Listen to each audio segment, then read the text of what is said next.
CTVS जी जी। क्या होता है ये? डॉक्टर साहब, अगर बात करें सक्सेस परसेंट की, क्या सक्सेस परसेंट है? अब पेशेंट्स की संख्या जो है वो आपके बाईपास के पेशेंट्स की संख्या बढ़ गई है। उस समय इतने यंग पेशेंट नहीं आते थे। ओह, डॉक्टर साहब ये CABG क्या होता है? बड़ा सुनने को मिलता है। वेल्व का कोई अल्टरनेटिव नहीं, कोई और विकल्प नहीं है? दवाई तो विकल्प नहीं है। भारत में इस दिशा में कैसे तरक्की हो रही है? हमारे यहाँ पे जो रोबोट है वो भी पश्चिम में वही रोबोट यूज़ हो रहा है जो हमारे यहाँ पे यूज़ हो रहा है। आपको कौन कौन सी चुनौतियों का सामना करना पड़ता है CTVS सर्जन के रूप में? It's a big team okay और सब स्पेशलाइज होने चाहिए। सर, मिनिमली इन्वेसिव प्रोसीजर ये सर क्या है? हमारे दर्शकों को सक्सेस स्टोरीज बता सकते हैं जिसको वेस्कुलर डिसीज की प्रॉब्लम रही हो मरीज को और ट्रीटमेंट के बाद उसका जीवन ही बदल गया है। अपोलो हॉस्पिटल में CTVS डिपार्टमेंट के बारे में कृपया कुछ बताइए हमारे दर्शकों को, और रोगियों की अपेक्षाएं भी बढ़ेंगी। जी जी जी। अपोलो हॉस्पिटल अपने आप को कैसे ब्रेसअप करने वाला, कैसे तैयार करने वाला ताकि इन अपेक्षाओं पर खरा उतर सके? बहुत बहुत नमस्कार। आज के इस पॉडकास्ट में हम साथ हैं एक और मेडिकल एक्सपर्ट्स के साथ। डॉक्टर साहब, आपका बहुत बहुत स्वागत है आज के कार्यक्रम में। आप हमारे दर्शकों को अपना परिचय दीजिए और अपने बैकग्राउंड के बारे में कृपया बताइए। मेरा नाम डॉक्टर अंकुश कोतवाल है। वैसे तो जम्मू का रहने वाला हूँ लेकिन काफ़ी समय से मध्य भारत और उत्तर प्रदेश में रह रहा हूँ। उत्तर प्रदेश के लखनऊ से मैंने अपनी MCH की डिग्री की थी। मेरा काम है दिल की बीमारियां देखना जो ऑपरेशन द्वारा संभव हो सकें उनका इलाज करना, छाती का ऑपरेशन करना और नसों का ऑपरेशन करना। ये मेरी स्पेशलिटी है या काम है मेरा। ओके, तो डॉक्टर साहब एक टर्म आता है CTVS, जी जी।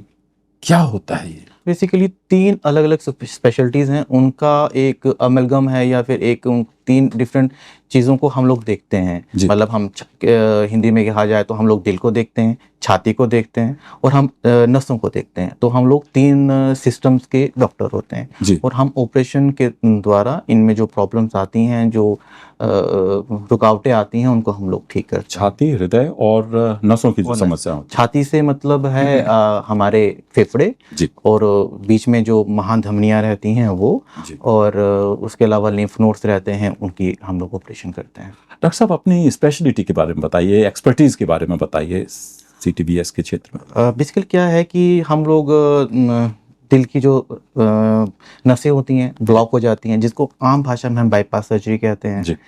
जब दिल में सीने में दर्द रहता है जिसे अंजाइना कहा जाता है, स्पेशलाइज्ड टर्म है, तो नसें ब्लॉक हो जाती हैं तो हम उनका ऑपरेशन करके नसों को बाईपास करके नई नसें लगाते हैं दिल में। उससे मरीज की उम्र कुछ बढ़ जाती है, जैसे 10-15 साल या 20 साल उम्र बढ़ जाती है। और उसके अलावा हम लोग दिल के दूसरे भी, जैसे बहुत सारे रोग जो होते हैं जो माता के गर्भ से बच्चा लेके आता है, जन्मजात रोग। जन्मजात रोगों में छेद रहते हैं, कई बार आगे पीछे नसें जुड़ी होती हैं, तो उनको हम लोग सही करते हैं। तीसरा हमारे वेल्व रहते हैं, हमारे हृदय में 4 वेल्व रहते हैं, वो कई बार लीक हो जाते हैं या कई बार वो खराब सिकुड़ जाते हैं, फैल जाते हैं और अपने तरीके से सही काम नहीं करते, तो हम कृत्रिम वेल्व जो होता है उनकी जगह पे लगा देते हैं, उनको निकाल के लगा देते हैं। तो सर ये समस्याएं जो हैं पेशेंट्स में आमतौर पे पाई जाती हैं? हाँ, ये बहुत कॉमन है। जैसे वेल्व वाली समस्या जो मैंने आपको बोली है, ये बेसिकली बीमारी की वजह से होती है, कीटाणु की वजह से होती है, जो हमारे यहाँ गरीब उन लोगों में जो आसपास रहते हैं, जो बहुत संघन क्षेत्र में रहते हैं, उनमें मोस्टली कॉमनली मिलती है हम लोग। डॉक्टर साहब, अगर बात करें सक्सेस परसेंट की, क्या सक्सेस परसेंट है? नहीं सर, अब तो बहुत अच्छा सक्सेस परसेंट है। मतलब आज के समय में 90 से लेके 95% तक सक्सेसफुल है। अच्छा, ये वैसी ही सर्जरी हो गई है जैसे दूसरे पार्ट्स की सर्जरी हो गई है, चाहे आप किडनी की सर्जरी ले लीजिए या लीवर की सर्जरी। यानी सक्सेस रेशियो मान के चलिए बहुत अच्छा हो गया, बहुत अच्छा हो गया, अब बहुत अच्छा हो गया। हाँ, आज से 10 साल पहले या 20 साल पहले इतना अच्छा रेशियो नहीं था, लेकिन जैसे जैसे समय बीत रहा है, उपकरण अच्छे आ रहे हैं, विधियां अच्छी आ रही हैं, इंटेलिजेंस आ रही है, तो चीजें बढ़ रही हैं। ये जो आप बता रहे हैं कि इतना विकास हो रहा है इस बारे में, तो आपको लगता है कि पेशेंट्स की संख्या भी बहुत ज्यादा बढ़ गई है इसके मुकाबले? हाँ सर, पेशेंट की संख्या भी बढ़ गई है। अब पेशेंट्स की संख्या जो है वो आपके बाईपास के पेशेंट्स की संख्या बढ़ गई है। आज कि जब हम लोगों ने शुरू किया था MCH, आज से लगभग 10 साल पहले की बात कर रहे हैं हम, उस समय इतने यंग पेशेंट नहीं आते थे। मतलब 50 के लगभग, 60 के लगभग लोग आया करते थे। अब तो 30-30 में आते हैं। मैंने 2 ऑपरेशन किए हैं, एक 32 साल का किसान जी। और एक 33 साल का युवक ओह! जो बीएसएफ में फौजी था। Oh my God! तो इसलिए संख्या इसलिए भी बढ़ रही है क्योंकि यंग लोगों में बहुत ज़्यादा हो रहा है। आपको लगता है कि खान-पान, खान-पान, दिनचर्या इसके लिए ज़िम्मेदार है? दिनचर्या, खान-पान, जीने का जो हमारा ढंग है वो ठीक नहीं रहा है ओके। और इसीलिए ये एक मेन कम रीज़न उम्र में भी ये एक मेन पेशेंट्स रीज़न देखने है। मिल रहे हैं। बिल्कुल। ओके। डॉक्टर साहब ये सीएबीजी क्या होता है? बड़ा सुनने को मिलता है ये टर्म। सीएबीजी से हम बाईपास कहते हैं नॉर्मल अपनी भाषा में। अच्छा। इसमें हम नसें जो होती हैं वो शरीर में जो नसें होती हैं दिल की जो नसें होती हैं वो बंद हो गई होती हैं। ओके। चर्बी की वजह से होती हैं, कई बार कैल्शियम की वजह से बंद हो जाती हैं। जी। तो हम उनको बाईपास करते हैं। जैसे शहर की ट्रैफिक के लिए हम बाईपास बनाते हैं, जी। बस एग्जैक्टली हम वैसा ही करते हैं। कहीं और से नस लाते हैं और हम वहाँ पे जोड़ देते हैं। ओह! जी। जी। वाल्व रिपेयर भी उसी से संबंधित है? वेल्व तो सर वो भी उसी से मतलब वेल्व का एक अलग प्रोफाइल है जी। डिजीज का, लेकिन ये इन्फेक्शन की वजह से होता है या बढ़ती उम्र की वजह से होता है। जी। तो ये हम लोग यहाँ पे सक्सेसफुली हम दूसरा वेल्व लगा लेते हैं। कई बार वेल्व में तो रिपेयर भी करते हैं, वेल्व चेंज करते हैं, तो दोनों चीज़ें की जाती हैं। वाल्व का कोई अल्टरनेटिव नहीं, कोई और विकल्प नहीं है? दवाई तो विकल्प नहीं है इनका। ओके। दवाई एक समय हद कुछ तक। समय के लिए, कुछ समय के लिए, जी। जब तक ऑपरेशन ना हो। जी। करना तो वेल्व रिप्लेस या रिपेयर ही करना पड़ेगा, या तो उसको बदलना पड़ेगा या फिर हम उसको ठीक कर सकते हैं। अच्छा सर, बहुत से शोध हो रहे हैं भारत में, इस दिशा में कैसे तरक्की हो रही है? देखिए आज के समय में हम लोग ना पश्चिम से शोध में पीछे नहीं हैं। जी। और जैसे रोबोटिक है, आजकल रोबोटिक है, बिना चीर फाड़ तो नहीं कर सकते कि मतलब दूरबीन के थ्रू कुछ ना कुछ इन्वेशन तो होगा। हल्का सा 1-2 सेंटीमीटर जी, जी। बहुत कम होता है। वो कर रहे हैं, उसमें हमारे सेंटर्स बहुत अच्छा काम कर रहे हैं। इनफैक्ट अपोलो में भी हमारा प्लान है कि कुछ समय बाद रोबोटिक सर्जरी हम लोग यहाँ पे भी शुरू करेंगे। जी। तो पश्चिम की जैसा ही हम लोग भी बढ़ रहे हैं, ऐसा नहीं है। तो सर अभी जो यंग स्टूडेंट्स हैं जी। इसमें कहना चाहिए कि एस्पायर करते हैं कि वो इस फील्ड में अपना करियर बनाए, तो क्या आपको लगता है कि उनको विदेश जाने की जरूरत नहीं, भारत में ही उनकी शिक्षा अच्छी तरह से बिल्कुल, हो जाए विदेश जाने इस फील्ड में? इस फील्ड में भी सर विदेश जाने की ज़रूरत नहीं है। ओके। हमारे भारत में हमारे जो जितने भी संस्थान हैं, चाहे वो केंद्र सरकार के संस्थान हो या प्राइवेट संस्थान हो, तो हमारे पास सब तकनीकें हैं, सीखा जा सकता है। पश्चिम में जाके या ऑस्ट्रेलिया या इन देशों में जाने की कोई ज़रूरत नहीं है। ओके। ये मेरा निजी मत है। ओके। यहाँ भारत में ही भारत में किया जा अच्छी सकता है, शिक्षा आराम से किया उपलब्ध जा है। अच्छी, क्योंकि हमारे पास बहुत अच्छे एक्सपर्ट्स हैं। उनके जो रिजल्ट्स हैं वो भी पश्चिम के रिजल्ट्स के बराबर हैं। अरे वाह! हमारे यहाँ पे जो रोबोट है वो भी पश्चिम में वही रोबोट यूज़ हो रहा है जो हमारे यहाँ पे यूज़ हो रहा है। डॉक्टर साहब, आपके करियर में आपको कौन-कौन सी चुनौतियों का सामना करना पड़ता है सीटीवीएस सर्जन के रूप में? देखिए, हमारे पास जो मरीज़ आता है तो उसकी दिल की धड़कने की प्रतिशत बहुत कम रहता है, उसकी ताकत बहुत कम होती है, उसका दिल एकदम थक गया होता है, क्योंकि उसको खून नहीं मिल पा रहा होता, इसलिए उसको दर्द भी रहता है। तो उस चीज़ को हम देखते हैं। फिर उसमें हमारा जो ऑपरेशन होता है उसमें हम लोग हेपारिन देते हैं, मतलब जो खून पतला करती है दवाई, तो खून बहने के चांसेस ज़्यादा रहते हैं। जी। और एक सबसे बड़ी प्रॉब्लम जो हमारी सीवीटीएस में सर्जरी में रहती है कि हमारे यहाँ एक टीम वर्क रहता है। जी। उसमें कार्डियोलॉजिस्ट भी रहते हैं, कार्डियक एनेस्थेटिस्ट भी रहते हैं, हमारी नर्सेज रहती हैं। जी। तो हम सब लोगों को अथक प्रयास करने पड़ते हैं, और अगर एक का भी प्रयास छूट गया तो उतने अच्छे रिजल्ट्स नहीं मिल पाते हैं। तो ये एक टीम वर्क है, टीम वर्क है, एक कलेक्टिव जो एफर्ट है। दूसरी ब्रांचेस में नहीं है। Okay. It's a big team, okay. और सब स्पेशलाइज होने चाहिए। और सबसे बड़ी बात यह है कि इसमें गुंजाइश नहीं होती है, इसकी आपकी कोताही की गुंजाइश नहीं। तो सर किसी से भी। बिल्कुल सर, उसमें कोऑर्डिनेशन जो है बहुत महत्वपूर्ण हो जाता है। बिल्कुल, हर कोई इम्पोर्टेंट है। सर आपने कभी ऐसी टीम को लीड किया है? अब पिछले 2-3 साल से तो कर ही रहे हैं। बहुत बढ़िया। बहुत बढ़िया। सर साधारण रूप से जो कहना चाहिए कि वैस्कुलर सर्जरीज है, जैसे एन्यूरिज्म रिपेयर है। एन्यूरिज्म्स जो होते हैं ये हमारे भारत में कॉमनली मिलते हैं। एन्यूरिज्म जो है हमारी महाधमनी का है, अयोटा जिसे हम हिंदी में महाधमनी कहते हैं। जी सर। वो दिल से निकलती है, वहाँ पे भी एन्यूरिज्म्स हो जाते हैं, पेट में भी हो जाते हैं, और बड़ी नसों में भी एन्यूरिज्म हो जाते हैं। तो इनको फिर हम लोग सर्जरी करते हैं। क्या सर इसके लिए बहुत बड़े-बड़े इंस्ट्रूमेंट्स की जरूरत होती है, भारी-भारी मशीनों की जरूरत होती है? भारी मशीनों की तो नहीं, लेकिन हाँ महंगी मशीनों की ज़रूरत रहती है। ओके। महंगी मशीनों की ज़रूरत रहती है, प्रिसाइज मशीन रहती हैं, और इसमें हम इम्प्लांट डालते हैं, वो महंगा रहता है।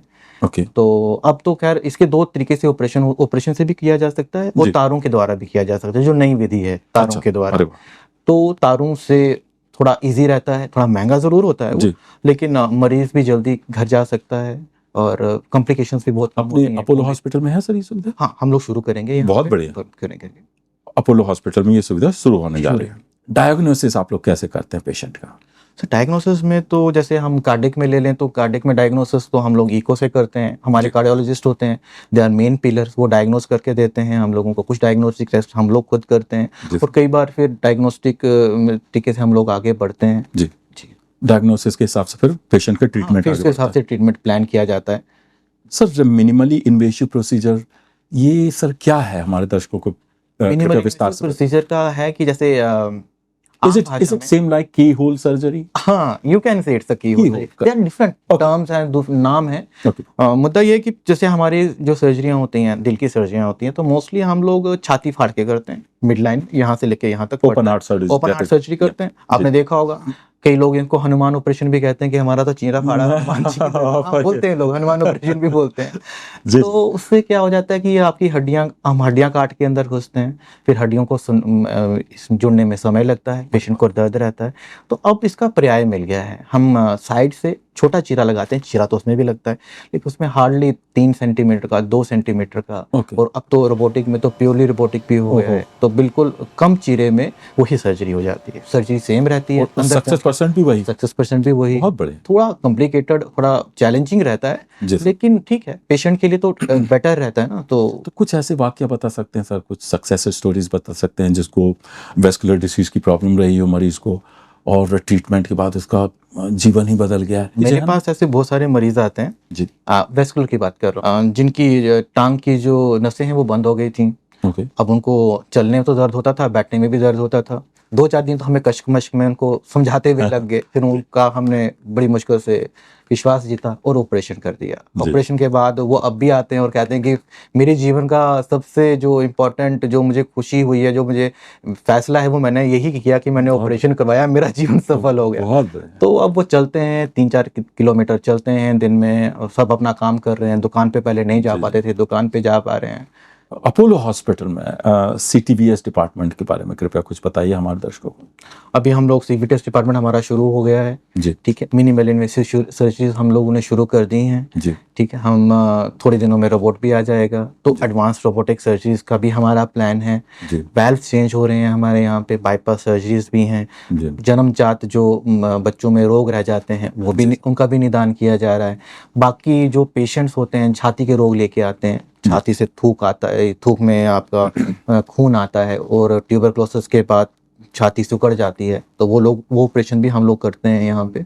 लोबेक्टमीज करते हैं। कई बार हो जाता है कि फंगस की वजह से या फिर टीबी की वजह से एक लंग का एक हिस्सा है जो काम नहीं करता है, जो और मवाद बना रहा है, तो उसको निकाला जाता है। तो ये सर्जरियां हम लोग कर रहे हैं। एक ब्रॉड स्पेक्ट्रम है, तीनों स्पेशलिटीज को हम लोग यहाँ पे अच्छे कैटर करेंगे अपोलो हॉस्पिटल। हाँ जी। जो हमारे पास एक प्लस पॉइंट है वो ये है कि हमारे पास यहाँ सारी स्पेशलिटीज हैं। मतलब जैसे हमारे पास नेफ्रोलॉजी है, हमारे पास गैस्ट्रोएंटरोलॉजी है, हमारे पास सीसीएम है, यहाँ पे क्रिटिकल केयर मेडिसिन है। हमारा पेशेंट जब सिक हो जाता है, कई बार किडनी फेल हो जाती है, कई बार कुछ होता है, तो हम लोगों को इन लोगों की सुविधा वो लेनी पड़ती है, सलाह लेनी पड़ती है, डायलिसिस करने पड़ते हैं। तो वो जीवन पेशेंट के मृत्यु और जीवन में बहुत क्रिटिकल इंपॉर्टेंट रोल प्ले करता है। तो जो सहायक दूसरी ब्रांचेस जो हैं, जो शायद दूसरे अस्पताल में उतनी ज़्यादा अच्छी नहीं, एक्सिलरी ब्रांचेस हैं, ये जो हमारी मतलब जो सिस्टर ब्रांचेस हैं दूसरी, तो वो क्योंकि एज अ ह्यूमन जो होता है, जो पेशेंट होता है, ये ह्यूमन होता है, वो एक साथ एक एज अ यूनिट एक्ट करता है। अगर उसका दिल खराब हो रहा है तो हो सकता है न्यूरोलॉजिकली भी कोई प्रॉब्लम पड़ जाए, उसको उसके किडनी में भी कोई प्रॉब्लम पड़ जाए, कहीं से भी खून बह सकता है। तो ये ब्रांचेस हमें यहाँ पे बहुत अच्छे तरीके से हेल्प करती हैं। हमारा एक्सपर्टीज तो है ही है, क्योंकि जैसे हमारे cardiologist, they are one of the good cardiologist, हमारे एनेस्थेटिस्ट हैं, she is one of the good anaesthetist. लेकिन ये सब लोग जब लोग मिलके लोग काम करते हैं और दूसरे डिपार्टमेंट्स हमारे सहयोग करते हैं, तो आउटकम जो है हम लोग बेहतर दे पाते हैं एज कम्पेयर उन अस्पतालों की बात कर रहा हूँ मैं जहाँ पे ये सब डिपार्टमेंट्स फुल फ्लैश्ड नहीं। तो खाने पीने का, डाइटरी है, फिजियोथेरेपी, तो हमारे पास वो सारी डिपार्टमेंट्स हैं यहाँ पे। तो एज अ होल हम पेशेंट को देख रहे हैं यहाँ पे। आने वाले समय में रोगियों की चुनौतियां बढ़ेंगी और रोगियों की अपेक्षाएं भी बढ़ेंगी। जी। अपोलो हॉस्पिटल अपने आप को कैसे ब्रेसअप करने वाला, कैसे तैयार करने वाला ताकि इन अपेक्षाओं पर खरा उतर सके पेशेंट्स की? हम रोबोट लेने वाले हैं, तो रोबोट के 1-2 साल में रोबोटिक सर्जरी शुरू हो जाएंगी। जी। अब रोबोटिक सर्जरी शुरू हो जाएंगी तो हमने अपने आप को अपग्रेड कर दिया। जी। तो ऐसे ही धीरे धीरे अब जैसे जैसे अपग्रेड मार्केट्स में आएंगे या जैसे जैसे हमारी स्टडीज में अपग्रेड्स आएंगे, हम अपने आप को वैसे वैसे बढ़ाते जाएंगे। जो वस्कुलर पेशेंट्स हैं, जिन्हें वस्कुलर डिसीजेज हैं, क्या कहना चाहेंगे सर आप? वैस्कुलर डिजीजेस के लिए तो मैं भारत के संदर्भ में एक चीज़ कहना चाहूँगा कि ये तो सिगरेट छोड़ दें और तंबाकू का सेवन छोड़ दें। जी क्योंकि मैंने बहुत सारे लोग देखे हैं जो तंबाकू ही नहीं छोड़ पाते, फिर उनको अंग कटवाने पड़ते हैं। देखिए, इलाज तो अपनी जगह पे है, जी जी भगवान ना करे किसी को हो जाए तो हम इलाज करने के लिए हैं, लेकिन उस नौबत तक ना पहुंचे ये जिम्मेवारी हम सब लोगों की है। जी जी। और प्रिवेंशन इज बेटर देन जी सर। यही मैं कह रहा हूँ। ओके डॉक्टर साहब, मान लीजिए किसी पेशेंट को कॉम्प्लेक्स CTVS प्रोसीजर की आवश्यकता है, तो आप कैसे उसको भावनात्मक रूप से और आंतरिक रूप से उसको सशक्त बनाएंगे, मजबूत बनाएंगे, उसका ढांढस बनाएंगे? करते हैं इसके लिए बेसिकली क्या हो जाता है कि जैसे हम लोग कुछ मरीज करते हैं, फिर हम उनका एक ग्रुप बना लेते हैं, जी हम उनके फ़ोन नंबर्स ले लेते हैं, जी जी फिर हम जैसे उस सेम ट्रीटमेंट की सेम प्रॉब्लम से कोई और मरीज आता है, हम उनसे बात करवाते हैं। अरे वाह, तो उससे उनको लगता है बल मिलता है बल उनको। मिलता है कि अरे हाँ, उनका भी हो गया तो हमारा भी हो बहुत- जाएगा। क्योंकि बहुत- हमने वेल्स में ऐसा कई बार किया है, जी जी तो हम लोग करते हैं ऐसा। कई बार ऐसा होता था कि नया मरीज कहता था कि नहीं, हम नहीं ऑपरेशन कराएंगे, तो हम कहते थे अरे रुको, 2 मिनट से बात क्या करो, बात। जाओ 10 मिनट बाहर जाके के साथ कॉफी पी के आओ। प्रमाण देखते हैं ना, प्रत्यक्ष प्रमाण जी देखते हैं। जी हम हर चीज बताते बहुत हैं, बढ़िया। सारी कॉम्प्लिकेशंस बताई जाती हैं उनको, जी जी। और उनको घर वालों को भी बताया जाता है, क्योंकि अगर फैमिली एक बार तैयार हो जाए तो फिर पेशेंट भी तैयार हो जाए। डॉक्टर साहब, हमारे जो दर्शक हैं, श्रोता हैं, हृदय रोग से पीड़ित हैं या वस्कुलर डिसीज की जिन्हें शिकायत है, आप क्या संदेश देना चाहेंगे उन्हें? सबसे पहली बात है कि घबराइए मत, हम लोग हैं, आप हमारे पास कभी भी आ सकते हैं और हमसे सलाह लीजिए। बीमारियां जो हैं उनके जो अपने कागज़ वगैरह भी लेके आ जाएं, जो उनका हुआ है हम उनको देखेंगे भी, कुछ नए टेस्ट करवाने होंगे वो भी किए जा सकते हैं। जिन रोगों का इलाज जो है वो दवा से होगा, उनका दवा से किया जाएगा, और जिनका ऑपरेशन करना होगा तो उनकी ऑपरेशन से किया जाएगा। डॉक्टर साहब, आपने हमारी शंकाओं का बहुत अच्छे तरीके से समाधान किया है। आपके इस पॉडकास्ट के जो रिकॉर्डिंग हुई है सर हमारे आज के कार्यक्रम में, उससे निश्चित रूप से पेशेंट्स बहुत ज़्यादा लाभ लेने वाले हैं। आप हमारे शो में आए सर, आपने हमारे सवालों का जवाब दिया, आपका बहुत बहुत धन्यवाद सर। धन्यवाद।